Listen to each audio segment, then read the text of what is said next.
नमस्कार बच्चों, आज मैं आपके समक्ष 7वीं कक्षा से हिंदी पाठ्यपुस्तक बसंत से हिमालय की बेटियां पाठ लेकर उपस्थित हुई हूँ, जिसके लेखक श्री नागार्जुन जी हैं।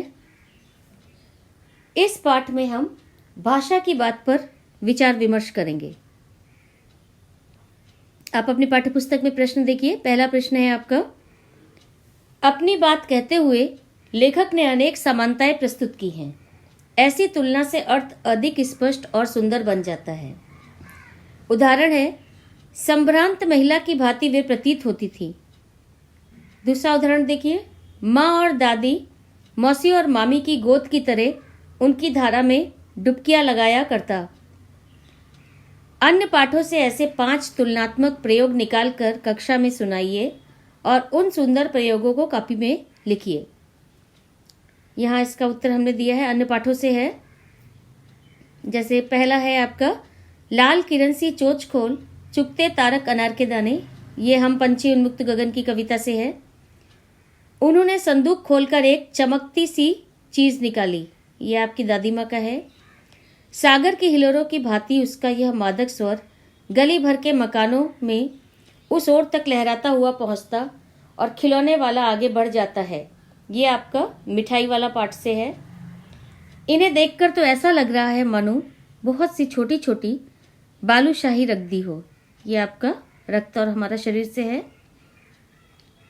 यह स्थिति चित्रा जैसी अभिमानी माजोरी के लिए ही कही जाएगी। ये आपका नीलकंठ पाठ से है।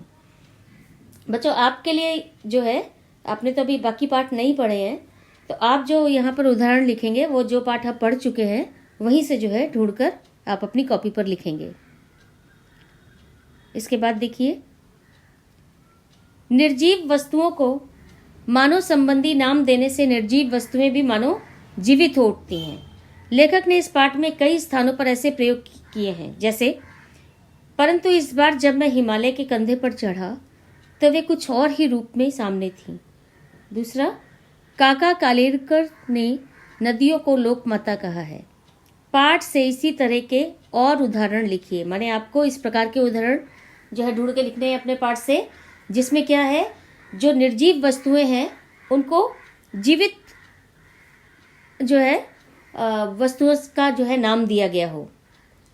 जैसे पहला देखिए, संभ्रांत महिला की भांति प्रतीत होती थी। ये नदियों के बारे में कहा गया है।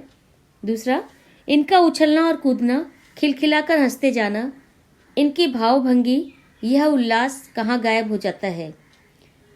फिर देखिए दूसरा उदाहरण देखिए आप, एक और है इसमें, पिता का विराट प्रेम पाकर भी अगर इनका मन अतृप्त ही है तो कौन होगा जो इनकी प्यास मिटा सकेगा।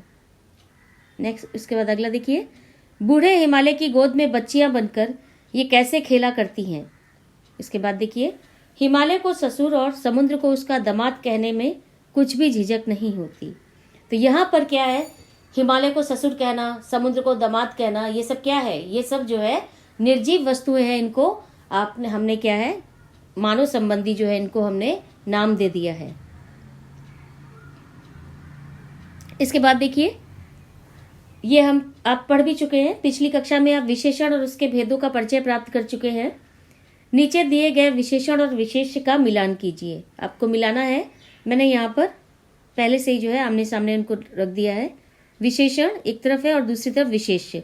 संभ्रांत महिला, चंचल नदियाँ, समतल आंगन, घना जंगल, मूसलाधार वर्षा।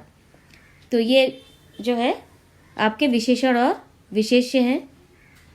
अब हम आते हैं अगले प्रश्न पर, जहां पर जो है हम द्वंद्व समास के बारे में जानकारी प्राप्त करेंगे। द्वंद्व समास में दोनों पद प्रधान होते हैं। इस समास में और शब्द का लोप हो जाता है। जैसे राजा रानी द्वंद्व समास है, जिसका अर्थ है राजा और रानी। पाठ में कई स्थानों पर द्वंद्व समास का प्रयोग किया गया है। इन्हें खोजकर वर्णमाला क्रम से में लिखिए। छोटी बड़ी, भावभंगी, माँ बाप, माता पिता, भाई बहन, सास ससुर, राम सीता, पति पत्नी, दुबली पतली, भाव भंगिमा, भाव और भंगिमा हो जाएगा, दुबली और पतली होगा। ठीक है। समास पर मैं बहुत जल्दी आपको जो है एक वीडियो बना कर दूंगी, जिसमें हम समास और समास के भेद का परिचय जो है प्राप्त करेंगे। अब देखिए दूसरा, ये प्रश्न है आपकी पाठ्यपुस्तक का। नदी को उल्टा लिखने से दीन होता है, जिसका अर्थ होता है गरीब। नदी नदी है और दीन हो गया, उल्टा लिखा तो उसका अर्थ क्या हो गया, वो गरीब। आप भी 5 ऐसे शब्द लिखिए जिसे उल्टा लिखने पर सार्थक शब्द बन जाए। प्रत्येक शब्द के आगे संज्ञा का नाम भी लिखिए, जैसे नदी, दिन। दिन क्या हो गया, भाववाचक संज्ञा हो गया। रात, तार, जाता, ताजा, भला, लाभ। राही, राही माने मुसाफिर। हीरा, हीरा एक रत्न हो गया। नव, वन। नमी माने गीलापन। मीन माने मछली। नशा, शान। लाल, लला। तो मैंने यहाँ पे दिया है, देखिए आप इन्हें। नव, नव का वन हो गया। ठीक है, उल्टा करने से ये जातिवाचक संज्ञा हो गया। राम का मरा, भाववाचक संज्ञा। राही, हीरा, द्रव्यवाचक।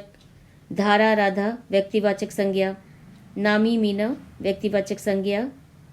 वादा, दावा हो गया, भाववाचक संज्ञा। राखी, खीरा, व्यक्तिवाचक संज्ञा है। नमी, मीन, जातिवाचक संज्ञा हो गया।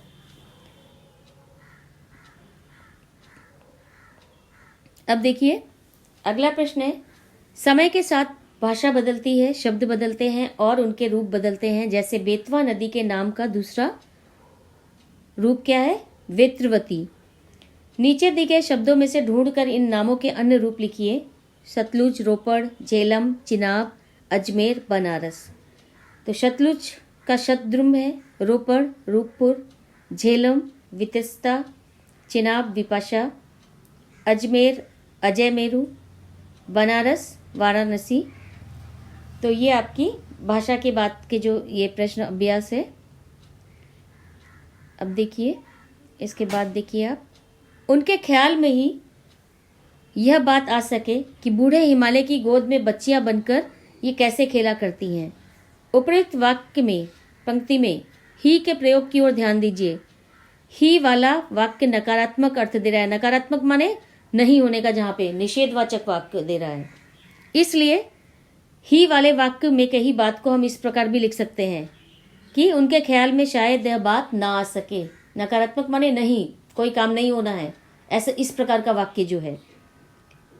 और इसी प्रकार क्या है, कभी कभी नकारात्मक प्रश्नवाचक वाक्य कई बार नहीं के अर्थ में इस्तेमाल नहीं होते। माने देखने से लगता है कि वो नकारात्मक प्रश्नवाचक है, लेकिन वो नकारात्मक वाक्य है, लेकिन क्या है, वो नहीं के अर्थ में नहीं आ रहा है। उदाहरण देखिए, जैसे महात्मा गांधी को कौन नहीं जानता।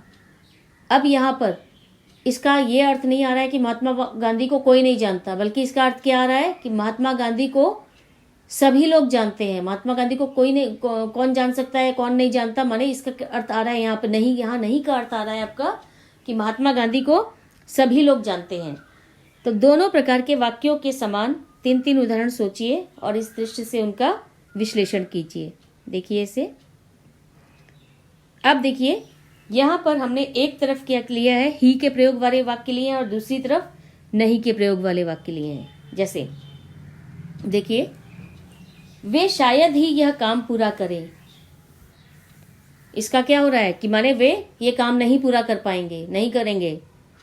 उन्होंने शायद ही जाना हो कि मैं अस्वस्थ हूँ, माने उन्होंने नहीं जाना कि मैं यहाँ पे ये जो 3 वाक्य इधर हैं ये नहीं के संदर्भ में आ रहे हैं, हालांकि ये नकारात्मक वाक्य नहीं है। मेरे ध्यान में शायद ही तुम्हारा ख्याल आए, माने मेरे ध्यान में तुम्हारा ख्याल नहीं आएगा, तो ये नकारात्मक उसमें आ रहे हैं। और इधर देखिए नहीं के प्रयोग वाले वाक्य हैं, लेकिन ये नकारात्मक के संदर्भ में नहीं है। कंस के षड्यंत्र को कौन नहीं जानता, माने सभी जानते हैं कंस का। आज मोदी जी को कौन नहीं जानता, राजमाता के स्वभाव को कौन नहीं पहचानता। यहाँ नहीं नहीं आया है, लेकिन वो नहीं नहीं के संदर्भ में नहीं आया है। ये चीज़ आप ध्यान में रखिएगा। तो आपका ये इनको जो है आप अपने शब्दों में लिखिएगा उत्तर। आपका पाठ यहीं समाप्त होता है। धन्यवाद।